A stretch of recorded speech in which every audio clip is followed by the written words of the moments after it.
Hello students and all the viewers, उम्मीद है कि आप सब खैरियत से होंगे। जी तो स्टूडेंट्स, आज हमारा मेहरान का जो क्रैश कोर्स चल रहा था उसका लास्ट लेक्चर है क्लास फर्स्ट ईयर का। ओके, लेक्चर में हम कंप्लीटली डिस्कस करने वाले हैं ट्रिग्नोमेट्री को। और ट्रिग्नोमेट्री में जितने भी ज़्यादा क्वेश्चंस पूछे जाते हैं, चाहे मेहरान हो, क्वेस्ट हो या एनआईडी यूनिवर्सिटी हो, तो उसमें क्वेश्चंस आते हैं तो वो हम डिस्कस करने वाले हैं। और जितने भी क्वेश्चंस जो मोस्ट रिपीटेड है लास्ट ईयर्स में, चाहे मेहरान की टेस्ट हो, क्विज की हो, तो हम वही क्वेश्चन मैंने यहाँ पर लिखे हैं, उनको हम अच्छे तरीके से सॉल्व करते हैं। ओके, अब देखें, सबसे पहले देखें ट्रिग्नोमेट्री को अगर हम डिस्कस करें तो यहाँ पर सबसे पहली चीज आ जाती है एंगल की। ओके, तो सबसे पहले डिस्कस करते हैं व्हाट इज एंगल। अगर आपको पता हो, क्योंकि क्रैश कोर्स है तो यहाँ पर जाहिर सी बात है क्विक रिवीजन होगी, तो मैं आपको जस्ट पॉइंट ऑफ व्यू से, एमसीक्यूज पॉइंट ऑफ व्यू से ही चीजें समझाऊंगा, तो आप थोड़ा समझने की कोशिश करिएगा। ओके, देखें, अगर आप एंगल को थोड़ा डिस्कस करें तो angle form when a line rotates about a fixed point. किसी भी ये कोई भी फिक्स्ड पॉइंट है, अगर इस फिक्स्ड पॉइंट से हम किसी भी लाइन को रोटेट करते हैं तो यहां पर जाहिर सी बात है कोई ना कोई एंगल जनरेट होती है। तो मतलब किसी भी फिक्स्ड पॉइंट के अराउंड अगर कोई लाइन मूव करे या रोटेट करे तो वहां पर एक एंगल जनरेट होती है, that known as angle. Okay, अब देखें, जैसे ये मैंने एग्जांपल दिया है, तो ये फिक्स्ड पॉइंट है ना, that fixed point is known as vertex. और जहां से कोई भी लाइन स्टार्ट होती है, that line is known as initial line. और जिसकी तरफ मूव करती है वो लाइन अब क्या कहलाते हैं? टर्मिनल रे कहलाते हैं ना। एक होता है इनिशियल रे, एक होता है टर्मिनल रे। जैसे ये एक इनिशियल रे, अगर इस रे से हम किसी भी लाइन को यूं रोटेट कराएंगे ना, तो ये रोटेशन होगी ना, तो यहां पर एक एंगल जनरेट होती है, दैट एंगल, यहां पर जो भी फॉर्म होती है that is known as angle.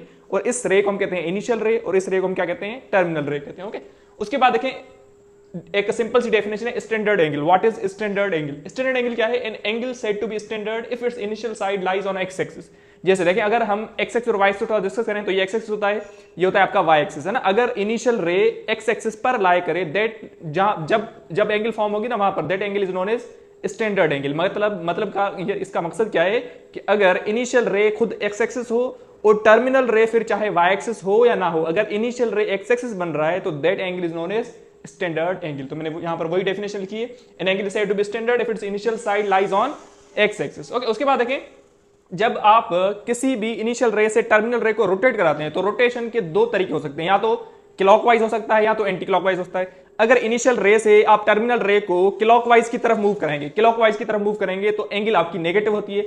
अगर इनिशियल रे से आप एंटी क्लॉकवाइज या काउंटर क्लॉकवाइज, इसे हम क्या कहते हैं? काउंटर क्लॉकवाइज, अगर आप काउंटर क्लॉकवाइज मूव करेंगे तो एंगल वहां पर क्या होती है? पॉजिटिव। तो मैंने वही लिखा है, पॉजिटिव एंगल तब जनरेट होगी जब मेजरमेंट ऑफ एंटी, यानी जो मेजरमेंट ऑफ एंगल क्या हो? एंटी क्लॉकवाइज हो। नेगेटिव एंगल कब फॉर्म होगी? जब मेजरमेंट यानी मेजर्ड क्या हो? क्लॉकवाइज हो। अगर आप क्लॉकवाइज मूव करेंगे तो एंगल नेगेटिव, अगर आप एंटी क्लॉकवाइज या काउंटर क्लॉकवाइज मूव करेंगे तो एंगल क्या होगी? पॉजिटिव होगी। तो यहां पर मैंने वही लिखा है। उसके बाद है कि जब हम एंगल को मेजर करते हैं ना, तो मेजरमेंट के यहां पर दो यूनिट सिस्टम्स आ जाते हैं। एक होता है सेक्साडेसिमल सिस्टम, जिसको हम इंग्लिश सिस्टम कहते हैं, दूसरा होता है सर्कुलर सिस्टम। सेक्साडेसिमल सिस्टम में एंगल को मेजर किया जाता है डिग्री, सेकंड्स एंड मिनट्स में, और सर्कुलर सिस्टम में एंगल को मेजर किया जाता है रेडियंस में। अब देखें, सेक्साडेसिमल सिस्टम को हम इंग्लिश सिस्टम कहते हैं, in which angle is measured in degree, minutes and seconds. Degree क्या होता है? Degree is 36th part of complete revolution.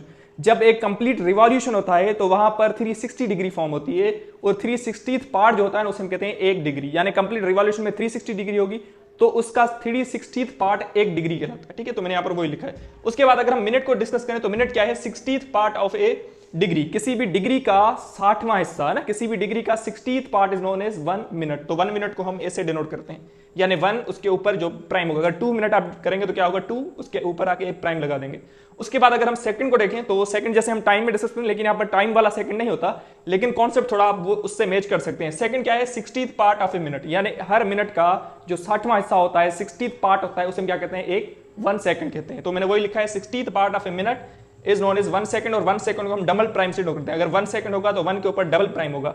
अगर 30 सेकंड होगा तो 30 सेकंड मींस 30 के ऊपर डबल प्राइम होगा। अगर डबल प्राइम होगा तो सेकंड, अगर 1 प्राइम होगा तो मिनट। उसके बाद देखें सर्कुलर सिस्टम में, तो देखें ये तो 3 हो गए। सेक्साडेसिमल सिस्टम में आपने पढ़े हैं, जस्ट ये रिवीजन चल रही है। सर्कुलर सिस्टम देखें, in which angle is measured in radians. मैंने आपको पहले बताया, सर्कुलर सिस्टम में एंगल को मेजर किया जाता है रेडियंस में, सेक्साडेसिमल सिस्टम में एंगल को मेजर किया जाता है डिग्री, मिनट्स एंड सेकंड्स में। अब देखें रेडियन में अगर हम देखें तो व्हाट इज रेडियन? रेडियन क्या होता है कि the measurement of an angle subtended at the centre by an arc whose length is equal to the radius. अब इसका मकसद क्या? थोड़ा हम इसको ज्योमेट्रिकली देख लेते हैं। देखें, अगर हम सर्किल की थोड़ा बात कर लें तो ये होता है सर्किल, है ना, ये सर्किल का सेंटर होता है और ये सर्किल का रेडियस माना जाता है।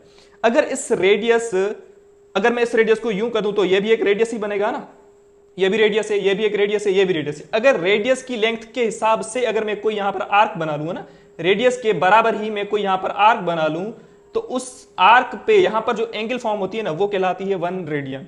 मतलब अगर रेडियस ऑफ सर्किल और आर्क ऑफ ए सर्किल दोनों इक्वल हो जाए तो वहां पर जो एंगल फॉर्म होती है that is known as 1 radian. यहां पर 1 रेडियन होता है। ओके, तो मैंने यहां पर वही डेफिनेशन लिखी। उसके बाद देखें, अगर ये एक कंप्लीट रिवॉल्यूशन, क्योंकि देखें ना ये आर्क है ना, तो यहां पर रेडियन होगा। अगर ये कंप्लीटली एक कंप्लीट रिवॉल्यूशन बन जाएगा तो होता है 2 पाई रेडियन। क्या बन जाता है? 2 पाई रेडियन। तो मैंने वो लिखा है 1 रिवॉल्यूशन होगा तो 360 डिग्री होगा, क्योंकि 1 रिवॉल्यूशन होगा तो कंप्लीट एक सर्किल बनेगा और सर्किल में टोटल डिग्री कितनी होती है? 360 डिग्री। तो 360 डिग्री हो यहां हमसे कहते हैं रेडियन में, अगर हम देखेंगे तो क्या होगा? 2 पाई। तो मैंने वही लिखा 1 रिवॉल्यूशन 360 डिग्री, यहां 2 पाई रेडियन होगा। उसके बाद अगर हाफ रिवॉल्यूशन होगा तो वही कॉन्सेप्ट, अगर पूरा रिवॉल्यूशन होगा तो 360 डिग्री, अगर हाफ रिवॉल्यूशन होगा तो 180 डिग्री, और 180 डिग्री को अगर आप रेडियन में लिखेंगे तो क्या होगा?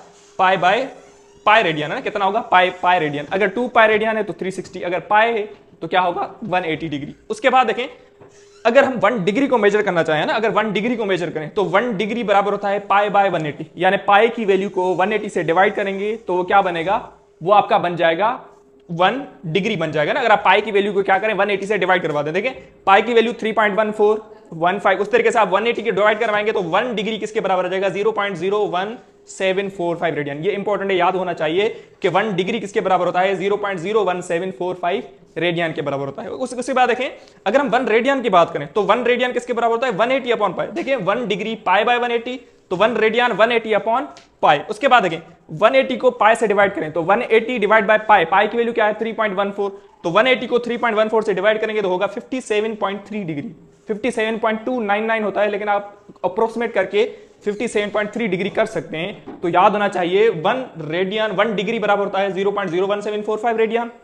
अगर 1 रेडियन की बात की जाए तो 57.3 डिग्री।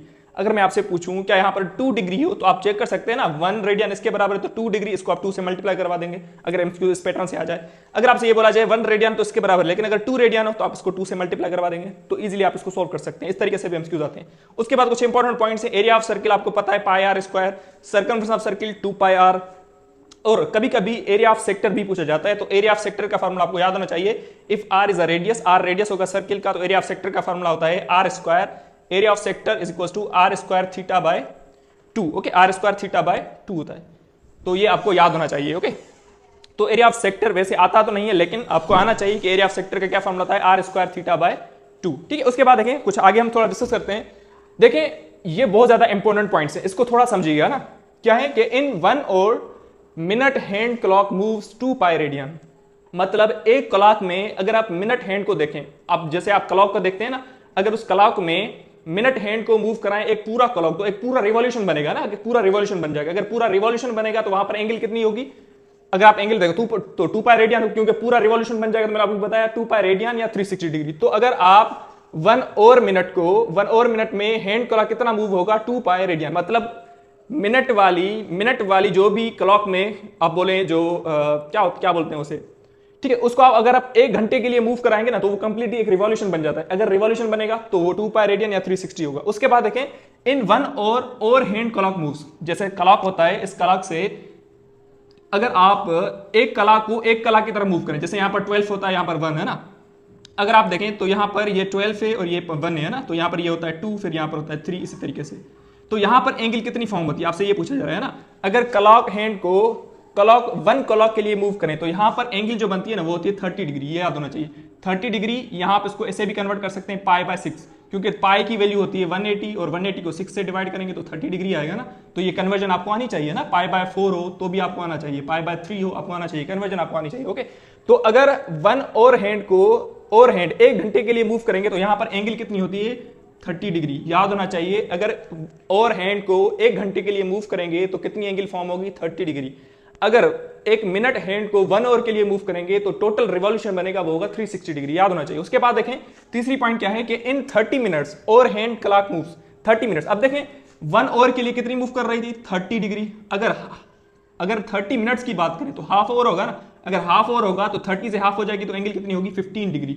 और 15 डिग्री को पाई बाय 12 से लिखा जाता है। तो याद होना चाहिए 15 degree is equal to pi by 12 radian. तो ये एमसीक्यूज में कभी कभी पूछे जाते हैं, तो ये तीनों पॉइंट्स आपको आने चाहिए। ओके, उसी तरीके से अगर आपसे मैं ये पूछूं कि अगर हम मिनट हैंड को, या आप ऐसे समझें और हैंड को है ना, और हैंड को मूव करेंगे 2 घंटों के लिए मूव करेंगे तो 1 घंटे के लिए 30 डिग्री, तो 2 घंटों के लिए क्या होगा? 60 डिग्री। तो इस तरीके से आपसे क्वेश्चन पूछे जाते हैं, तो उसको थोड़ा सा नोट कर लीजिएगा अपने पास। उसके बाद देखें जैसे हम क्वाड्रेंट सिस्टम पढ़ते हैं तो हमें पता होता है कि यहाँ पर 0 डिग्री से स्टार्ट होता है ना, 0 डिग्री, 90 डिग्री, 180 डिग्री और 270 डिग्री। यहाँ पर ये आपका फर्स्ट क्वाड्रेंट होता है, ये आपका सेकंड क्वाड्रेंट होता है, ये आपका थर्ड क्वाड्रेंट होता है और ये आपका फोर्थ क्वाड्रेंट होता है। ओके, उसके बाद देखें ये जो एंगल्स होती है ना 0 डिग्री, 90 डिग्री, 180 डिग्री या 270 डिग्री या 360 डिग्री, मतलब if terminal side falls on X axis और Y axis then angle is known as quadrantal angle. क्या? जब टर्मिनल साइड, देखें अगर ये इनिशियल साइड है तो आप इस टर्मिनल साइड को आप मूव करा दें पूरा एक्स एक्सिस की तरफ। अगर ये पूरा एक्स एक्सिस हो गया या वाई एक्सिस हो गया तो यहां पर एंगल कितनी होगी? 90 डिग्री। अगर आप इसको पूरा रोटेट करेंगे तो ये एग्जैक्टली ये एक्स एक्सिस की तरफ ऐसे मूव हो जाएगा। तो मतलब टर्मिनल साइड या तो वाई एक्सिस हो या तो एक्स एक्सिस हो, वहां पर एंगल जो जनरेट होगी that angle is known as quadrantal angle. तो मैंने वो लिखा है क्वाड्रेंटल एंगल क्या होगी? या तो 90 डिग्री होगी, या तो 180, या तो 270 होगी, या तो 360 होगी, या तो 90 का मल्टीपल हो सकती है ना। मतलब अगर टर्मिनल साइड किसी भी एंगल की एक्स एक्सिस पर आ जाए या वाई एक्सिस पर आ जाए that angle is known as quadrantal angle, और ये क्वाड्रेंटल एंगल्स होती हैं। ठीक है, उसके बाद देखिए दूसरी चीज होती है को टर्मिनल एंगल। एक होती है क्वाड्रेंटल, दूसरी होती है को टर्मिनल। अब देखिए इनमें थोड़ा सा डिफरेंस है। Angles having same initial and terminal side, ऐसी एंगल्स जिनका इनिशियल और टर्मिनल साइड सेम बन जाए that angle is known as coterminal angle. देखें अगर ये एक्स एक्सिस है, अगर ये इनिशियल साइड है ना, इनिशियल साइड है, अगर यहां से हम टर्मिनल साइड को मूव कराते जाएं और ये एग्जैक्टली रोटेट करके फिर ये ऐसे बन जाए ना, इस तरीके से ऐसे बन जाए, तो मतलब इनिशियल साइड और टर्मिनल साइड दोनों मिक्स हो जाएं, एक पूरा रिवॉल्यूशन बन जाता है पूरी, तो वो एंगल आपकी क्या कहलाती है?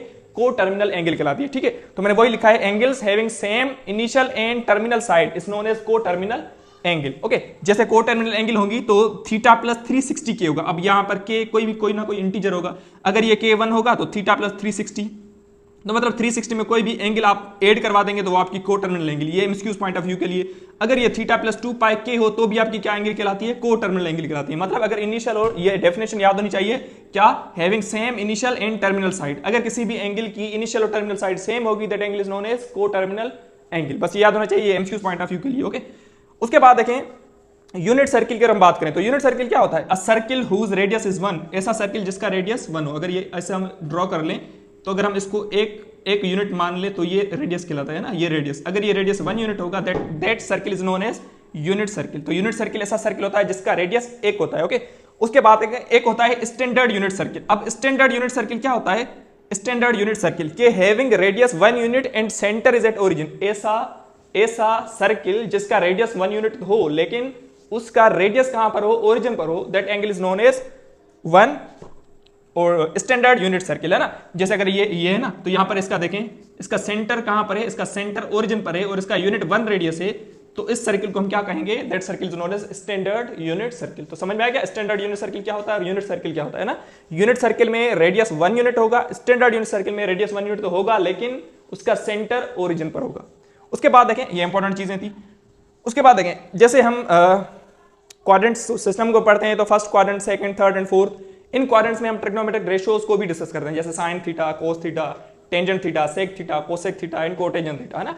ये एक दूसरे के को होते हैं, जैसे साइन का होता है कोसाइन, टेन का होता है कोटेन, सेक का होता है कोसेक। ये को रेशियोज होते हैं एक दूसरे से रेसिप्रोकल, जैसे साइन का रेसिप्रोकल होता है कोसेक, कोस का रेसिप्रोकल होता है सेक, टेन का रेसिप्रोकल होता है कोट। तो को यानी एक दूसरे से रेसिप्रोकल भी कुछ रेशियोज होते हैं, एक दूसरे से को रेशियोज भी होते हैं ना।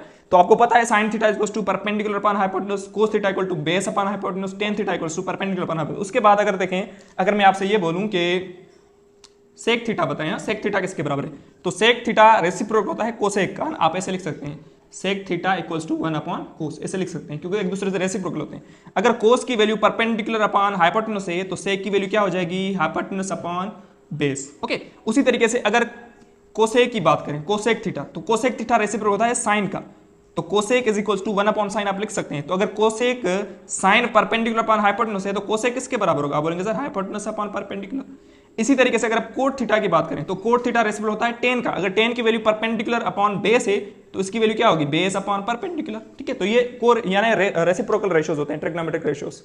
उसके बाद देखें, अगर ये फर्स्ट क्वाड्रेंट है, सेकंड, थर्ड, फोर्थ, इंपॉर्टेंट चीज ये है कभी कभी आपसे ये पूछा जाता है कि अगर ऐसा क्वाड्रेंट बताओ जहां पर साइन थीटा पॉजिटिव है और टेन थीटा नेगेटिव है, वो क्वाड्रेंट कौन सा होगा? तो इस तरीके से पूछना चाहते हैं। तो थोड़ा मैं आपको चीजें बताता हूं। देखें, फर्स्ट क्वाड्रेंट में सारे ट्रिग्नोमेट्रिक रेशियोज पॉजिटिव होते हैं, साइन भी पॉजिटिव, कोस भी पॉजिटिव, टेन भी पॉजिटिव, सारे ट्रिग्नोमेट्रिक रेशियोज क्या होंगे? पॉजिटिव फर्स्ट क्वाड्रेंट में। सेकंड क्वाड्रेंट में साइन और कोसेक, क्या आप इसको ऐसे भी याद कर सकते हैं, अगर आपने ट्रिक पढ़ी हो, आपको अगर टीचर ने ट्रिक पढ़ाई हो तो आप उससे भी याद कर सकते हैं, अदरवाइज आप इस ट्रिक को भी फॉलो कर सकते हैं। आफ्टर स्कूल टू कॉलेज, आप इस ट्रिक को फॉलो कर सकते हैं। आफ्टर यहां पर ए है तो it means all ratios positive. First quadrant में कंप्लीट रेशियोज आपके पॉजिटिव होंगे। As for sine and sine का रेसिप्रोकल, साइन का रेसिप्रोकल होता है कोसेक, तो मतलब सेकंड क्वाड्रेंट में साइन और कोसेक पॉजिटिव होंगे, बाकी सारे ट्रिग्नोमेट्रिक रेशियोज क्या होंगे, नेगेटिव होंगे। अपने पास पॉइंट आउट कर ले, मैं लिख नहीं रहा। ओके, थर्ड क्वाड्रेंट अगर आप देखें तो यहां पर टी है, T means ten, ten theta और टेन का रेसिप्रोकल, तो टेन और टेन का रेसिप्रोकल होता है कोटेंजेंट, तो टेन एंड कोट दोनों पॉजिटिव होंगे, बाकी सारे ट्रिग्नोमेट्रिक रेशियोज थर्ड क्वाड्रेंट में नेगेटिव। फोर्थ क्वाड्रेंट की बात करें तो सी, सी फॉर कोस, कोस और कोस का रेसिप्रोकल, कोस का रेसिप्रोकल होता है सेक, तो कोस एंड सेक पॉजिटिव, बाकी कंप्लीट नेगेटिव। तो ये 4 पॉइंट्स बहुत ज्यादा इंपॉर्टेंट है, अपने पास लिखें। क्वेश्चन इस तरीके से होगा, if sine theta is greater than 0, ठीक है, साइन थीटा अगर ग्रेटर देन 0 है and cos theta is less than 0, तो इस तरीके से क्वेश्चन, अगर greater than 0 means positive, less than 0 means negative, फिर आपसे पूछते हैं कि क्वाड्रेंट कौन सा होगा। तो ये चीजें बस आपको आनी चाहिए, और ये हम यूज करेंगे जब हम ये एंगल्स फाइंड करेंगे। तो मैं आपको बताता हूं इन एंगल्स की वैल्यूज हम किस तरीके से ट्रिग्नोमेट्रिक वैल्यूज को फाइंड करते हैं। वैसे आपको थोड़ा बहुत पता होना चाहिए कि साइन 0 डिग्री क्या होता है, साइन 30 डिग्री क्या होता है। ट्रिग्नोमेट्रिक टेबल आपको याद होनी चाहिए, चाहे कुछ भी करके ट्रिग्नोमेट्रिक टेबल आपको याद करनी है। अगर आपने वो याद नहीं करी तो आप समझिएगा मैथमेटिक्स में 5 से 6 एमसीक्यूज आपके गलत हो जाएंगे मैरान में। ट्रिग्नोमेट्रिक टेबल आपको बाय ट्रिक याद करें, कैसे भी याद करें, लेकिन ट्रिग्नोमेट्रिक टेबल मुझे याद करवानी है आपको, तो वो आप याद करें। ओके, उसके बाद देखें, आपको अगर ट्रिक पता है तो आप ट्रिक फॉलो करें उस ट्रिक को, लेकिन ट्रिग्नोमेट्रिक टेबल बस आपको याद होनी चाहिए। अब देखें, आपको पता चल गया कि फर्स्ट क्वाड्रेंट में क्या होता है, सारे quadrant trigonometric ratios positive, second में sine and cosec positive, third में tan and cot positive, fourth में sec and cosec, sec and cos positive. Okay, उसके बाद आ जाते हैं एमसीक्यूज में, कि अब एमसीक्यूज पॉइंट ऑफ व्यू से किस पैटर्न से क्वेश्चंस आते हैं। ये सारे एमसीक्यूज ही थे, ऐसे समझे, सारे एमसीक्यूज थे। मैंने एमसीक्यूज की फॉर्मेट में ही आपको समझाया ताकि आपके लिए चीजें याद करना इजी हो जाए, और ट्रिग्नोमेट्री बहुत ज्यादा इंपॉर्टेंट चैप्टर है, बहुत ज्यादा इंपॉर्टेंट है। ओके, एमसीक्यूज देखें, अगर साइन 180 प्लस थीटा की बात हो रही है, कभी कभी ऐसे भी आ जाता है कि साइन 180 प्लस थीटा किसके बराबर, मैं आपको एक समझाऊंगा, अब सारे कंप्लीट समझाएंगे, बस एक चीजों को समझ लें कि जब भी हम वैल्यूज को चेंज करें, जैसे हमें पता है कि साइन 90 डिग्री 1 के बराबर है, लेकिन अगर आपसे मैं ये पूछूं कि साइन 120 किसके बराबर है, तो आप ऐसे नहीं बता सकते। तो वही चीजें मैं आपको बता रहा हूं कि अगर ट्रिग्नोमेट्रिक रेशियोज को हम किसी और क्वाड्रेंट में शिफ्ट करते हैं तो फिर हम ट्रिग्नोमेट्रिक वैल्यूज को कैसे फाइंड आउट करते हैं, वो आप थोड़ा समझ लीजिएगा। ओके, देखें, मैं आपको ये थोड़ा मैं रफ कर रहा हूं, यहां पर वो चीज मैं आपको समझाने की कोशिश करता हूं, आपको समझाने की कोशिश कर रहा हूं ना, बस इसको थोड़ा समझिएगा ना। ये होता है 0 डिग्री, ये होता है 90 degree, okay, 180 degree, 270 degree and 360 degree. अब ये होती है हॉरिजॉन्टल लाइन, ये होती है vertical line. Okay, change and no change line आपको समझा रहा हूं, थोड़ा आपको आइडिया हो गया होगा। देखें, ये होती है हॉरिजॉन्टल लाइन, ओके, हॉरिजॉन्टल, और ये होती है आपकी वर्टिकल लाइन, ये आपकी है वर्टिकल लाइन। अब एक पॉइंट याद रखें, जब भी आप किसी भी ट्रिग्नोमेट्रिक रेशियो की वैल्यू निकालना चाहें, अगर वो ट्रिग्नोमेट्रिक वैल्यू आपकी अगर वर्टिकल लाइन से क्रॉस कर रही है, जैसे साइन, जैसे यहां पर क्या है कि साइन 180 प्लस थीटा है ना, साइन 180 प्लस थीटा, तो इसका मकसद क्या है कि साइन 180 से आगे, प्लस थीटा मींस 180 से आगे। अब देखें, 180 से आगे मींस ये कंप्लीट मूव करके इस 180 से आगे आ गई, अगर आगे आएगी तो ये थीटा कौन से क्वाड्रेंट में होगा, थर्ड क्वाड्रेंट में। अगर ये हॉरिजॉन्टल लाइन क्रॉस कर रही है, देखिए ना, ये हॉरिजॉन्टल लाइन, लास्ट में चेक करेंगे कि किस लाइन को क्रॉस कर रही है। अगर ये आपकी एंगल हॉरिजॉन्टल लाइन को क्रॉस कर रही है तो हॉरिजॉन्टल लाइन में ट्रिग्नोमेट्रिक रेशियो चेंज नहीं होगा, चेंज नहीं होगा। अब आप सोचेंगे कि चेंज किस में नहीं होगा, तो वो चीज पहले समझ लें। ट्रिग्नोमेट्रिक रेशियोज हमेशा चेंज होते हैं अपने को रेशियोज में, जैसे साइन चेंज होगा कोसाइन यानी कोस में, वैसे ही सेक चेंज होगा अपने को रेशियो में, को सेक में, वैसे ही टेन चेंज होगा अपने को रेशियो में, को टेंजेंट में। ठीक है, तो हर रेशियो अपने को रेशियोज में चेंज होगा। चेंज कब होगा, कैसे होगा, वो थोड़ा समझें। अगर आपकी लास्ट में एंगल हॉरिजॉन्टल लाइन को क्रॉस कर रही है तो ट्रिग्नोमेट्रिक रेशियो चेंज नहीं होगा, मतलब horizontal is no change line. अगर ट्रिग्नोमेट्रिक रेशियो आपका वर्टिकल लाइन से क्रॉस कर रहा है तो आपका ट्रिग्नोमेट्रिक रेशियो चेंज हो जाएगा। किस में चेंज होगा, को रेशियो में चेंज होगा। अगर साइन होगा कोसेक में होगा, अगर कोस होगा सेक में चेंज हो जाएगा, अगर टेन होगा कोट में चेंज हो जाएगा, अगर कोट होगा तो टेन में चेंज हो जाएगा। ओके, अब देखें, अगर 180 प्लस थीटा है, मैंने आपको बताया कि हॉरिजॉन्टल लाइन से क्रॉस करके थर्ड क्वाड्रेंट में आएगा। अगर हॉरिजॉन्टल लाइन है इट मींस साइन थीटा ही रहेगा, चेंज नहीं होगा, और थीटा भी सेम रहेगा। अब ये कौन से क्वाड्रेंट में आ रहा है, थर्ड क्वाड्रेंट में ना। थीटा किस क्वाड्रेंट में आ रही है, थर्ड क्वाड्रेंट में। अगर ये थीटा थर्ड क्वाड्रेंट में इट मींस क्या है कि थर्ड क्वाड्रेंट में फिर आप ये रेशियो देखें, साइन थीटा थर्ड क्वाड्रेंट में पॉजिटिव होता है या नेगेटिव, तो आप बोलेंगे सर नेगेटिव, दैट्स व्हाई इसका करेक्ट आंसर क्या होगा, माइनस साइन थीटा। ये बहुत ज्यादा इंपॉर्टेंट है। ओके, उसी तरीके से आप इसको सॉल्व करें, साइन 90 प्लस थीटा। आप देखें, अब 90 है ना, अगर 90 है तो इट मींस ये आपकी एंगल यहां से मूव करके ये क्रॉस कर जाएगी ना, ये क्रॉस करके थीटा यहां आ जाएगा। अगर ये 90 क्रॉस कर रहा है तो मींस वर्टिकल लाइन क्रॉस कर रहा है, अगर वर्टिकल क्रॉस कर रहा है तो इट मींस ये चेंज हो जाएगा, वर्टिकल लाइन चेंज लाइन होती है। तो साइन किस में चेंज होगा, साइन किस में चेंज होगा, अपने को रेशो में। तो साइन का को रेशो क्या होता है, कोसेक थीटा, तो साइन कोसेक में हो जाएगा। और अब देखें ये कौन से क्वाड्रेंट में आ रहा है, सेकंड क्वाड्रेंट में ना, थीटा कौन से क्वाड्रेंट में आ रहा है, सेकंड क्वाड्रेंट में। अब सेकंड क्वाड्रेंट में आप ये पहला वाला ओरिजिनल जो रेशियो उसको चेक करें, तो सेकंड क्वाड्रेंट में साइन थीटा पॉजिटिव होता है, दैट्स व्हाई कोसेक थीटा के बराबर चेंज होगा। अगर यहां पर कोई और क्वाड्रेंट आ जाता तो आप इसकी साइन चेंज कर देते। उम्मीद है कि कॉन्सेप्ट आपको समझ में आ गया। उसी तरीके से आप इसको सोल्व करें, कोस 90 माइनस थीटा। अब अगर माइनस थीटा है तो इट मींस वर्टिकल लाइन से, अब देखें ये से हो रहा है, देखें साइन क्या है, कोस 90 माइनस थीटा है, तो मतलब इसका क्या है कि इस 90 से टच करके ये थीटा फिर इस क्वाड्रेंट में आ रही है ना, थीटा फिर इसी क्वाड्रेंट में आ रही है, क्योंकि माइनस थीटा है तो मतलब पाई माइनस थीटा है ना, पाई बाय 2 माइनस थीटा है। अगर पाई बाय 2 माइनस थीटा हो तो इट मींस ये फर्स्ट क्वाड्रेंट है, मतलब इस 90 से टच करके फिर ये क्वाड्रेंट इस फर्स्ट क्वाड्रेंट में ही एंगल आपकी आ रही है। तो अगर इस वर्टिकल लाइन से टच कर रही है तो ये चेंज हो जाएगा, तो कोस हो जाएगा साइन में, कोस किस में होगा, साइन थीटा में। अब देखें ये थीटा किस क्वाड्रेंट में आ रही है, फर्स्ट क्वाड्रेंट में। अगर थीटा फर्स्ट क्वाड्रेंट में है तो इट मींस फर्स्ट क्वाड्रेंट में सारे ट्रिग्नोमेट्रिक रेशियोज पॉजिटिव होते हैं, तो ये फिर इसके बराबर हो जाएगा। उसी तरीके से आप इसको सोल्व कीजिएगा, tan 90 प्लस थीटा, वही आप कॉन्सेप्ट यूज करेंगे। आप मुझे इसकी वैल्यू बताइएगा कि tan 180 प्लस थीटा किसके बराबर होगा, यहां पर क्वेश्चन मार्क है।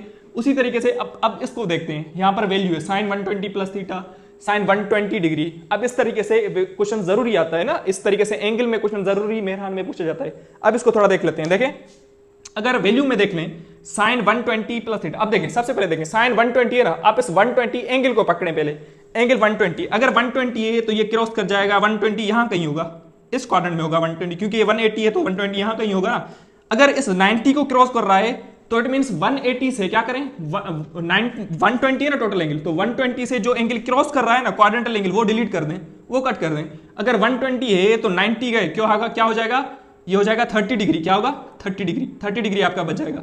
120 में जो एंगल क्रॉस हो रही है उस एंगल को कट कर दें, बाकी बचेगा 30 डिग्री। अब ट्रिग्नोमेट्रिक रेशियो को देखें, अगर ये वर्टिकल लाइन, क्योंकि यहां से क्रॉस कर रहा है ना, अगर वर्टिकल लाइन क्रॉस कर रहा है तो ये साइन चेंज हो जाएगा कोस थीटा में, है ना, कोस में। अब थीटा यहां पर 30 डिग्री तो 30 डिग्री आएगा।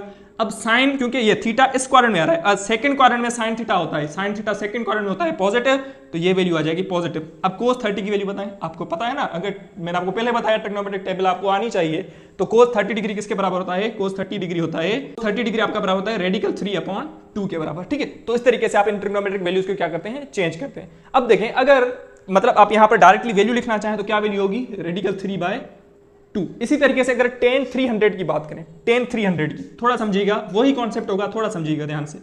tan 300 है ना, आप इस एंगल को पकड़ें 300 को, ये बस एक ही मैं आपको समझाऊंगा, आगे आप खुद सॉल्व कर सकते हैं। tan 300 तो 300 इट मींस ये 270 क्रॉस करेगा, ये क्रॉस करके थीटा यहीं कहीं आ जाएगा। लेकिन क्योंकि यहां पर एंगल आपको गिवन है तो 300 है ना, 300 में से 270 कट कर दें, क्योंकि ये क्रॉस कर रहा है, 270 कट करेंगे तो 300 में से 270 जाएंगे तो बचेगा 30 डिग्री। अब ट्रिग्नोमेट्रिक रेशियो को देखें, ये वर्टिकल लाइन क्रॉस कर रहा है ना, अगर ये वर्टिकल लाइन क्रॉस हो रही है तो मैंने आपको क्या बताया, रेशियो चेंज हो जाएगा, tan चेंज होगा कोट में, तो ये होगा कोट 30 डिग्री। अब वैल्यू नेगेटिव होगी या पॉजिटिव होगी, देखें tan 300, अब ये tan थीटा इस क्वाड्रेंट में आ रही है ना, फोर्थ क्वाड्रेंट में, और फोर्थ क्वाड्रेंट हमें पता है कि tan थीटा नेगेटिव होता है, तो यहां पर ये नेगेटिव आ जाएगा, ठीक है। अब इसको चेक करें कि अगर कोट 30 डिग्री की वैल्यू मुझे बताएं कि कोट 30 डिग्री की वैल्यू किसके बराबर होगी, तो आप देखें पहले आप साइन 30 की वैल्यू निकालेंगे ना, साइन 30 डिग्री की वैल्यू क्या होती है, 1/रेडिकल 2, किसके बराबर होती है, 1/रेडिकल 3 के बराबर। अब अगर कोट की वैल्यू है तो आप इसको रेसिप्रोकल करेंगे, तो रेसिप्रोकल होगी तो ये बन जाएगी √3, क्योंकि यहां पर माइनस साइन है तो यहां पर माइनस साइन आ जाएगा, तो यहां पर माइनस कोट 30 की वैल्यू क्या होगी, -रेडिकल 3। तो इस तरीके से आप इसको सोल्व कर सकते हैं। उसी तरीके से आप मुझे बताइएगा कि सेक 240 की वैल्यू क्या होगी, ये भी आपके लिए सोल्व करेंगे। साइन 660 की वैल्यू भी आप खुद सोल्व करेंगे। इसी तरीके से अगर आपसे हायर वैल्यूज भी पूछी जाएं तो आप इजीली इसको, जितनी भी वैल्यू आप इसको क्रॉस करते जाएंगे। अगर 360 से बढ़ जाए तो आप इसमें 90 ऐड करेंगे, था ना, 360 में क्या करेंगे, 90 को ऐड करें तो आपको ये वैल्यू मिल जाएगी। अगेन 90 ऐड करेंगे तो अगर 360 से बढ़ जाए, 2 साइकिल्स हो जाए, 3 साइकिल्स हो जाए, कोई फर्क नहीं पड़ता। अगर आपसे पूछा जाए साइन 1080 की वैल्यू बताओ तो आप इस तरीके से चेकआउट कर सकते हैं। उम्मीद है कि ये कॉन्सेप्ट आपको समझ में आ गया होगा।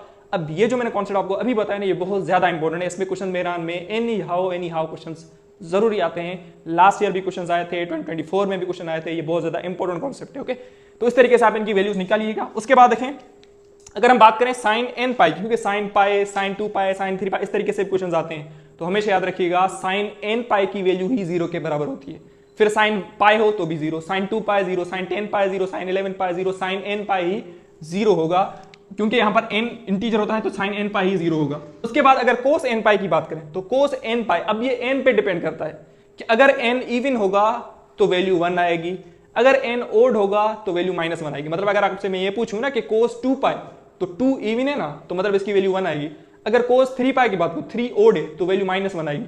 अगर कोस 10 पाई की बात करूं तो 10 इवन है, वैल्यू 1 आएगी। अगर कोस 100 पाई की बात करूं तो 100 इवन है, वैल्यू 1 आएगी। ओके, इसी तरीके से अगर मैं कोस 99 पाई की बात करूं तो वो -1 आएगा। क्यों? क्योंकि 99 नेगेटिव है। तो यहां पर कोस n पाई की वैल्यू डिपेंड करती है कि अगर n इवन है तो वैल्यू 1, अगर n ओड है तो वैल्यू -1, याद होना चाहिए। ओके, उसके बाद देखें कुछ इंपॉर्टेंट अगेन आइडेंटिटीज हैं जो हम आपने पढ़ी हैं, लेकिन यहां पर क्योंकि रिवीजन है तो एमसीक्यू पॉइंट ऑफ व्यू से देख लेते हैं। Sine square 30 degree plus cos square 30 degree, आपने नहीं पढ़ी identity, sine square theta plus cos square theta is equals to 1, तो it means sine square 30 degree plus cos square 30 degree is again equals to 1, ये identity, तो ये 1 के बराबर है। उसके बाद देखें साइन 50 डिग्री किसके बराबर है। अब देखें अगर हम को रेशियोज की बात करें तो को रेशियोज में जब दोनों की एंगल्स का सम 90 डिग्री आ जाता है तो वहां पर को रेशियोज की वैल्यू बराबर आ जाती है। जैसे साइन 30 डिग्री की वैल्यू कोस 60 डिग्री की वैल्यू के बराबर आ जाती है। साइन 30 1/2, कोस 60 1/2। क्यों? 30 और 60 दोनों का सम कितना आ रहा है? कॉम्प्लीमेंट्री एंगल्स हैं, तो कॉम्प्लीमेंट्री एंगल्स का सम 90 डिग्री होता है, तो वहां पर को रेशियोज की वैल्यूज क्या हो जाती है? बराबर। उसी तरीके से देखें अगर tan 30 डिग्री की बात करें तो tan 30 डिग्री और कोट 60 डिग्री दोनों की वैल्यू बराबर होती है। क्यों? क्योंकि 30 और 60 दोनों का सम 90 आ रहा है, कॉम्प्लीमेंट्री एंगल से रेशियो बराबर आ जाता है, वैल्यू बराबर आ जाती है। उसी तरीके से अगर साइन 50 डिग्री की बात करें तो साइन 50 डिग्री की वैल्यू किसके बराबर आ जाएगी? कोस 40 डिग्री की। तो ये रिपीटेड क्वेश्चन है, ओके, इसको याद रखिएगा। साइन 50 डिग्री किसके बराबर होगा? कोस 40, क्योंकि 50 और 40 दोनों सम 90 को यानी कॉम्प्लीमेंट्री एंगल से दैट्स वाई इनकी वैल्यूज भी बराबर होंगी। तो ये एमसीक्यूज आ चुका है पहले से। उसके बाद देखें साइन स्क्वायर, अब इसकी वैल्यू आप मुझे बताइएगा, बिल्कुल इजी है। Sine square π/6 plus sine square π/3 plus tan square π/4। तो पहले आप π/6 की वैल्यू निकालें। π/6 mean 30 degree, π/3 mean 60 degree, π/4 mean 45 degree. आप इसकी वैल्यू निकालें, फिर इस वैल्यू का स्क्वायर करेंगे और दोनों को ऐड करेंगे तो यहां पर आपको आंसर मिल जाएगा। इसका भी आंसर आप मुझे बताइएगा। ओके, उसके बाद ये बहुत ज्यादा इंपॉर्टेंट क्वेश्चन है, sine 180 plus theta into sine 90 plus theta. जल्दी जल्दी बताओ इसका आंसर क्या होगा। ये वही तरीका चेंज नो चेंज करके इसका आंसर मुझे बताइएगा। मैं आपको थोड़ा समझाता हूं। देखें 180 प्लस थीटा है तो it means horizontal line cross होगी, तो ये आपका थीटा यहां पर आ जाएगा। अगर ये थर्ड क्वाड्रेंट, क्योंकि हॉरिजॉन्टल है तो चेंज नहीं होगा, साइन साइन ही रहेगा, तो इसकी वैल्यू साइन साइन ही रहेगा, थीटा भी सेम होगा। और ये थर्ड क्वाड्रेंट है और थर्ड क्वाड्रेंट में पता है साइन थीटा नेगेटिव होता है, तो इस वजह से ये होगा माइनस साइन थीटा। उसके बाद sine 90 minus theta, sine 90 minus theta it means first quadrant, तो यहां से ये वैल्यू क्रॉस करके फिर यहां पर आई हुई, तो ये 90 है ना, तो क्रॉस कर रहा है, तो वर्टिकल क्रॉस होगी तो साइन हो जाएगा कोस में, तो ये होगा कोस थीटा। लेकिन ये फर्स्ट क्वाड्रेंट है तो फर्स्ट में सभी पॉजिटिव होते हैं क्वाड्रेंट्स, तो यहां पर पॉजिटिव होगा, तो इट मींस करेक्ट आंसर क्या होगा? Minus sign theta cos theta, तो ये होगा minus sign theta cos theta. तो इस तरीके से आप सोल्व करेंगे। उसके बाद देखें tan 1020, इसका आंसर आप मुझे बताइएगा। tan 1020, ठीक है, tan 1020 डिग्री की वैल्यू बतानी है आपको। इसी पैटर्न से क्वेश्चन मैदान में आते हैं, दैट्स वाई आपको इनकी प्रैक्टिस करनी है। ये वही कॉन्सेप्ट है, tan 1020 है ना, तो उसको आप इस तरीके से रोटेट कराएं ना, तो 90 180 270 360 फिर अगेन 90 फिर अगेन 90, फिर आप ऐसे वैसे जैसे देखें ना, एक कंप्लीट रिवॉल्यूशन होता है तो 360, अगर 2 रिवॉल्यूशन हो गए तो 360 और हो जाएगा, तो ये हो जाएगा 720, फिर 720 आप इसे सब्ट्रैक्ट करेंगे, आपकी वैल्यू कम हो जाएगी, फिर अगेन आप इस तरीके से रोटेट करें, फिर लास्ट में देखें कि लास्ट में कौन सी लाइन से क्रॉस कर रही है। अगर हॉरिजॉन्टल से तो सेम रेशो होगा, अगर वर्टिकल से तो चेंज करके आप वैल्यू निकाल सकते हैं। इसको आप इसका आंसर आप लाजमी निकालिएगा और इसका आंसर आप मुझे लाजमी बताइएगा कमेंट बॉक्स में क्या आंसर क्या आना चाहिए, और इसकी आपको प्रैक्टिस करनी है। मैं बता रहा हूं आपको, इसमें से क्वेश्चन आता है मैदान में, 100% आता है। उसके बाद देखें मोस्ट इंपॉर्टेंट आइडेंटिटीज हैं, आपने पढ़ी है पहले से, sine square theta plus cos square theta equals to 1। उसके अलावा 1 माइनस, इसी से ही निकलता है ना, 1 माइनस साइन स्क्वायर थीटा। जैसे ये कोस स्क्वायर थीटा है, अगर साइन स्क्वायर थीटा को इस साइड शिफ्ट करें तो 1 माइनस कोस स्क्वायर थीटा, ये होगा कोस स्क्वायर थीटा के। अगर ये बराबर होता 1 माइनस कोस स्क्वायर थीटा तो ये बराबर आ जाता साइन स्क्वायर थीटा के। तो इस तरीके से अगर sec square theta minus tan square theta तो ये 1 के बराबर होता है। उसी तरीके से अगर आप 10 को इस साइड लेकर जाएं तो 1 प्लस टेन स्क्वायर थीटा, तो 1 प्लस टेन स्क्वायर थीटा किसके बराबर होगा? Sec square theta. इस तरीके से अगर sec power 4 theta minus ten power, तो इसको आप देखें, इसको आप ऐसे ओपन कर सकते हैं ना, sec square theta whole square minus tan square theta whole square, है ना। यहाँ पर अल्फा प्लस बीटा का फॉर्मूला यूज करें तो ये क्या होगा? ये हो जाएगा sec theta minus tan theta, और दूसरा क्या होगा? Sec theta plus tan theta. है ना, और हमें पता है सेक स्क्वायर होगा, यहाँ पर स्क्वायर होगा। ओके, तो अब देखें sec square theta minus tan square theta, ये तो 1 होगा, और 1 को इसके साथ मल्टीप्लाई करेंगे तो आपको आंसर क्या मिलेगा, ये आंसर होगा। तो इसका आंसर होगा sec square theta plus tan square theta, ये इसका करेक्ट आंसर होगा। ठीक है, तो ये आइडेंटिटीज आपको आनी चाहिए। उसके बाद 1 plus tan square theta over 1 minus tan square, 1 minus sine square theta, तो इसका भी आंसर आप मुझे बताइएगा। 1 plus tan square theta over 1 minus sine square theta, 1 plus tan square theta ये हो जाएगा सेक स्क्वायर थीटा, है ना, ये होगा सेक स्क्वायर थीटा। उसके अलावा 1 माइनस साइन स्क्वायर थीटा ये होता है कोस स्क्वायर थीटा। अगेन आप इसको थोड़ा फर्दर सोल्व करिएगा, आपको आंसर मिल जाएगा। ओके, उसके बाद देखें साइन थीटा किसके बराबर होता है, साइन थीटा किसके बराबर होगा, और कोस थीटा। अब देखें ना, यहां पर अगर आप थोड़ा नोट करें कि यहां पर थोड़ा नोट करें तो आप ऐसे निकाल रहे हैं ना, साइन स्क्वायर थीटा किसके बराबर है, 1 माइनस कोस स्क्वायर थीटा के। अगर आप साइन की वैल्यू निकालना चाहें तो स्क्वायर को उस साइड शिफ्ट कर दें, तो स्क्वायर उस साइड शिफ्ट होगा तो ये होगा प्लस माइनस रूट, है ना, 1 माइनस कोस स्क्वायर थीटा। तो साइन थीटा की वैल्यू क्या आ जाएगी, root 1 minus cos square theta, क्या होगा plus minus root 1 minus cos square theta. उसी तरीके से अगर ये वैल्यू किसके लिए सोल्व करें, कोस स्क्वायर थीटा के लिए, है ना, कोस स्क्वायर थीटा के लिए, तो यहां पर क्या आ जाएगा 1 माइनस साइन स्क्वायर थीटा, क्या आ जाएगा 1 माइनस साइन स्क्वायर थीटा। अगर ये स्क्वायर है उस साइड शिफ्ट करके आप इसको प्लस माइनस रूट लगा के सोल्व कर सकते हैं ना, तो ये होगा cos theta equals to plus minus root 1 minus sine square theta. तो यहाँ पर करेक्ट आंसर आप लिख दीजिएगा क्या क्या आना चाहिए। ओके, तो यार चीजें इंपॉर्टेंट है। ओके, उसके बाद देखें अगर हम साइन अल्फा प्लस बीटा, ना सम के फॉर्मूले आपने पढ़े होंगे, तो साइन अल्फा प्लस बीटा अगर यहां पर प्लस होगा तो ये बराबर होगा sine alpha cos beta plus, अगर प्लस होगा तो plus plus cos alpha sign beta, ये फॉर्मूला होता है। अगर यहां पर माइनस होगा तो इसके ऊपर भी माइनस आ जाएगा, मतलब साइन के फॉर्मूले में अगर यहां पर प्लस तो यहां पर भी प्लस, अगर यहां पर माइनस तो यहां पर भी माइनस।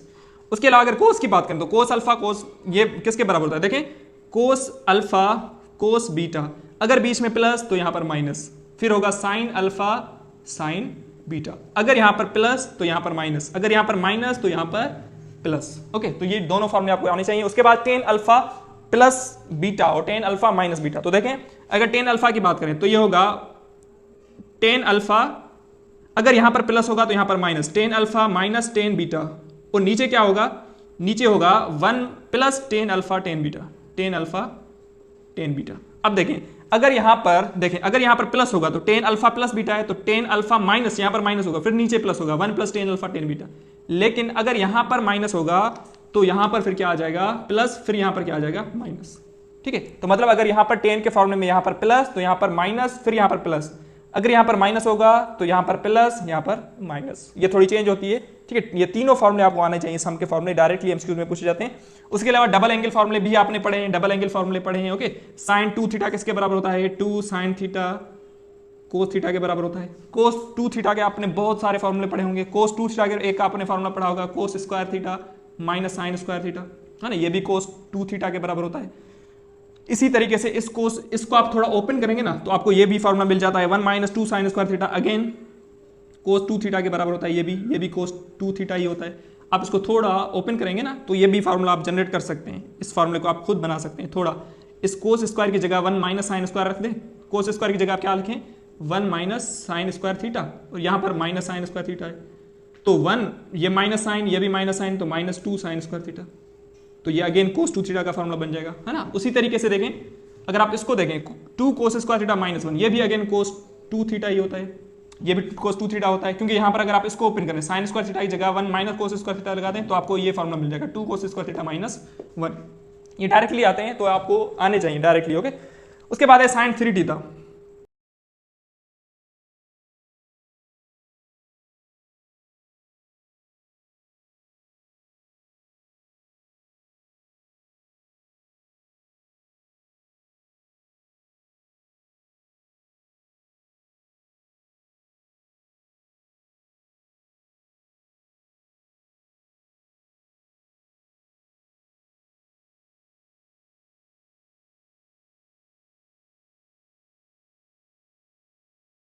तो इस तरीके से ये फॉर्मूले आपको ये आने चाहिए। उसके बाद देखें अगर हम टेन 2 थीटा की बात करें ना, जैसे साइन 2 थीटा कोस 2 थीटा, ये है टेन 2 थीटा, तो टेन 2 थीटा का फॉर्मूला होता है 2 tan theta upon 1 minus tan square theta. अब इससे एक और फॉर्मूला भी जनरेट होता है, ये तो फॉर्मूला आपको आना चाहिए, उससे ये फॉर्मूला जनरेट होता है कि अगर यहाँ पर 2 tan theta upon 1 plus tan square theta हो जाए तो ये साइन 2 थीटा का फॉर्मूला बनता है। फिर 2 टेन थीटा अपॉन में क्या आ जाए 1 प्लस टेन स्क्वायर थीटा आ जाए ना, 1 प्लस टेन स्क्वायर थीटा। तो अगर 2 टेन थीटा अपन 1 माइनस टेन स्क्वायर थीटा तो टेन 2 थीटा, अगर 2 tan थीटा अपन 1 प्लस टेन स्क्वायर थीटा तो साइन 2 थीटा, तो ये आपको आना चाहिए। ये भी साइन 2 थीटा का फॉर्मूला है, ये भी साइन 2 थीटा का फॉर्मूला है, 2 sign theta cos theta.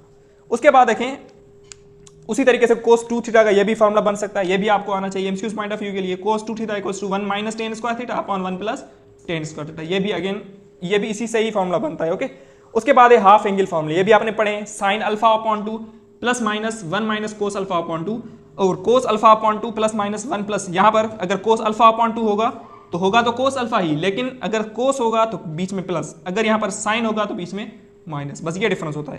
Plus minus 1 cos alpha upon 2 same, अगर कोस होगा तो बीच में प्लस, अगर साइन होगा तो बीच में माइनस, ये यूज होते हैं बहुत ज्यादा। देखें अब ये एमसीक्यूज में इस पैटर्न से क्वेश्चन आते हैं। देखें स्क्वायर रूट में है 1 प्लस कोस 60 डिग्री अपॉन 2, तो देखें 1 प्लस कोस 60 तो मतलब 1 प्लस कोस अल्फा अपॉन 2 है, अगर कोस 1 प्लस कोस अल्फा अपॉन 2 है तो ये मतलब कोस अल्फा अपॉन 2 है, तो ये किसके बराबर होगा कोस अल्फा, अल्फा यहाँ किसके बराबर है 60 डिग्री के, तो ये होगा 60 डिग्री अपॉन 2, तो 60 को 2 से डिवाइड करेंगे तो कोस 30 डिग्री, और कोस 30 डिग्री किसके बराबर होता है रेडिकल 3 अपॉन 2। इसी तरीके से अगर टेन का आ जाए तो आप इजीली सॉल्व कर सकते हैं। अगर ये टेन का हो इस तरीके से हो, साइन का हो 1 माइनस साइन 60 डिग्री अपॉन 2, आप इसको कैसे सॉल्व करेंगे, है ना, आप इसको कैसे सॉल्व करेंगे, ये होगा 1, अब ये तो साइन अल्फा अपॉन 2 है ना, तो अल्फा 60 डिग्री है, 60 डिग्री अपॉन 2 मतलब ये साइन 30 डिग्री है, अगर ये 30 डिग्री है तो इट मींस ये 1 अपॉन 2 के बराबर है। तो इस तरीके से ये मिसयूज आते हैं ना, तो ये बहुत ज्यादा इंपॉर्टेंट फॉर्मूले, बहुत ज्यादा इंपॉर्टेंट चीजें थी जो मैंने आपसे डिस्कस करी।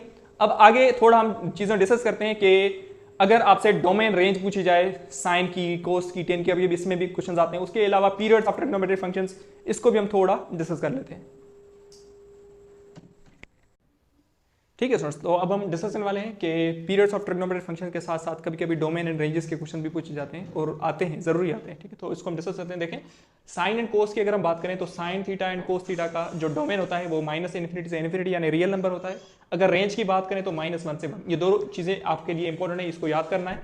डोमेन होती है रियल और रेंज होती है -1 से 1। ओके, उसके बाद अगर tan theta and cot theta की बात करें ना, tan theta and cot theta की बात करें तो इनकी डोमेन होती है real minus n pi by 2 when n is odd. अगर ये n ओड होगा तो फिर ये डोमेन किसकी बन जाएगी टेन की, अगर ये n इवन होगा तो फिर ये डोमेन बन जाएगी कोट की। होती सेम ही है, real minus n pi by 2, यहाँ पर n अगर ओड है तो डोमेन टेन थीटा की, अगर ये n इवन है तो डोमेन कोट थीटा की। ओके, उसके बाद अगर हम रेंज की बात करें तो दोनों की रेंज रियल होती है, दोनों की रेंज क्या होती है रियल होती है। उसके बाद पीरियड, ये बहुत ज्यादा इंपॉर्टेंट टॉपिक है। ठीक है, बहुत ज्यादा इंपॉर्टेंट है, इसमें क्वेश्चन मेरान में हर शिफ्ट में हर साल क्वेश्चन रिपीट होता है पीरियड से। अब देखें इसमें बहुत सारी इंपॉर्टेंट चीजें मैं आपको बताऊंगा। Sine x, cosec x, cos x, sec x, इन सब का पीरियड 2 पाई होता है। इन सब का पीरियड क्या होता है 2 पाई। अगर आपसे डायरेक्टली पूछा जाए कि साइन एक्स का पीरियड बताओ तो 2 pi, cosec x 2 pi. Okay, उसके बाद देखें tan x and cot x की बात करें तो टेन एक्स कोट एक्स का पीरियड, दोनों का पीरियड पाई होता है। तो sine x, cosec x, cos x, sec x का period 2 pi, tan and cot का पीरियड पाई। उसके बाद अगर इसके ऊपर पावर आ जाए, जैसे साइन स्क्वायर एक्स का पीरियड, टेन क्यूब एक्स का पीरियड, इस तरीके से अगर इनके ऊपर पावर आ जाए, यहां पर n आ जाए, sine power n x, cos power n x, cosec power n x and sec power n x, अगर इनके ऊपर n है और ये n अगर n इनका क्या होगा ओड होगा, अगर ये n ओड होगा तो इनका पीरियड बनता है 2 पाई। इनका पीरियड क्या बनता है 2 पाई। अगर आपसे ये बोला जाए ना कि साइन क्यूब एक्स का पीरियड बताओ तो 2 पाई, कोस क्यूब एक्स का पीरियड बताओ तो 2 पाई, मतलब अगर n ओड होगा तो पीरियड 2 पाई होगा। लेकिन अगर ये n इवन होगा, अगर ये n इवन होगा तो फिर इनका पीरियड पाई बनता है। जैसे अगर मैं आपसे ये बोलूं कि साइन स्क्वायर एक्स का पीरियड बताओ तो क्या होगा पाई होगा, क्योंकि अगर ये n इवन है तो पाई होगा। उसके अलावा अगर मैं आपसे ये बोलूं साइन 4x का पीरियड बताओ, साइन पावर 4x का, तो भी ये क्या होगा पाई होगा। मतलब अगर ये n ओड होगा तो पीरियड 2 पाई, अगर ये n इवन होगा तो पीरियड पाई। ये भी इंपॉर्टेंट चीज है। उसके बाद अगर कोट और टेन के ऊपर पावर आ जाए n, उसके बाद अब n ये इवन हो चाहे ओड हो, इन दोनों का पावर यानी जो होता है पीरियड वो पाई ही होता है। यानी साइन एक्स, जैसे साइन एक्स यहाँ पर पावर 1 था ना, तो इनका पीरियड क्या था पाई। अगर इनके ऊपर पावर ओड या इवन आ जाए, साइन 10 पावर 2x का पीरियड भी पाए, 10 पावर 3x का पीरियड भी पाए, 10 पावर 4x का पीरियड भी पाए, तो मतलब इनके ऊपर पावर चाहे इवन हो चाहे ओड हो, इनका पावर हमेशा पीरियड क्या रहेगा पाई ही रहता है। ओके, उसके अलावा अगर इन फंक्शंस के साथ मॉड्यूलस आ जाए, अगर इन फंक्शन के साथ क्या आ जाए modulus, modulus of sine x, modulus of cos x, modulus of tan x, अगर मोड आ जाता है किसी भी फंक्शन में, जितने भी ट्रिग्नोमेट्रिक फंक्शंस हैं, तो इन सब का पीरियड पाई ही बनता है। अगर मोड आएगा, mod of sine x, mod of cos x, mod of tan x, mod of cot x या मोड ऑफ सेक एक्स, अगर मोड आ जाए तो इन सब का पीरियड पाई ही रहता है। तो कभी कभी directly mode of sine x का पीरियड पूछ लेते हैं तो वो पाई ही रहता है। इंपॉर्टेंट चीजें। ओके, उसके बाद देखें अब ये इंपॉर्टेंट चीज है, बहुत ज्यादा इंपॉर्टेंट चीज है कि अगर कोई फंक्शन है एफ ऑफ एक्स, उसका पीरियड टी है, उसका पीरियड क्या है टी। अब मैं इन जनरल आपको बता रहा हूं, अगर पीरियड टी है तो 1/f(x), अगर आप इस f(x) का रेसिप्रोकल ले लें या इस f(x) के ऊपर रूट लगा लें, मतलब अगर f(x) का पीरियड t है, अगर आप इस फंक्शन का रेसिप्रोकल ले लें या इस फंक्शन के ऊपर स्क्वायर रूट लगा दें, तब भी इसका पीरियड सेम ही रहेगा। अगर t होगा तो t ही रहेगा।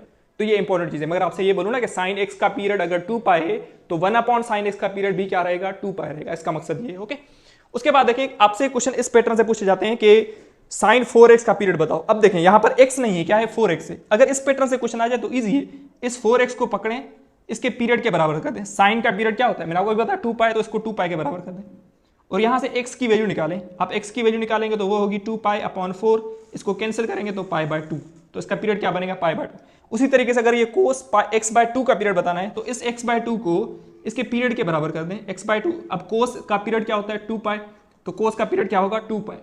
उसके बाद देखिए x की वैल्यू निकालें, 2 इसके साथ मल्टीप्लाई करवा दें तो यहां से x की वैल्यू आ जाएगी 4 पाई, तो इट मींस यहां पर इसका पीरियड क्या बन जाएगा, 4 पाई।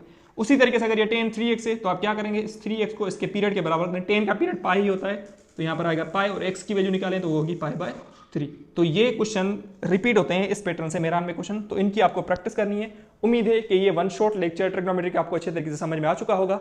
ये था आपका क्लास फर्स्ट ईयर कंप्लीट हुआ। इस लेक्चर के बाद अगर आपने हमारा ये सेशन, ये क्रैश कोर्स ज्वाइन नहीं किया तो आप क्रैश कोर्स ज्वाइन कर लें।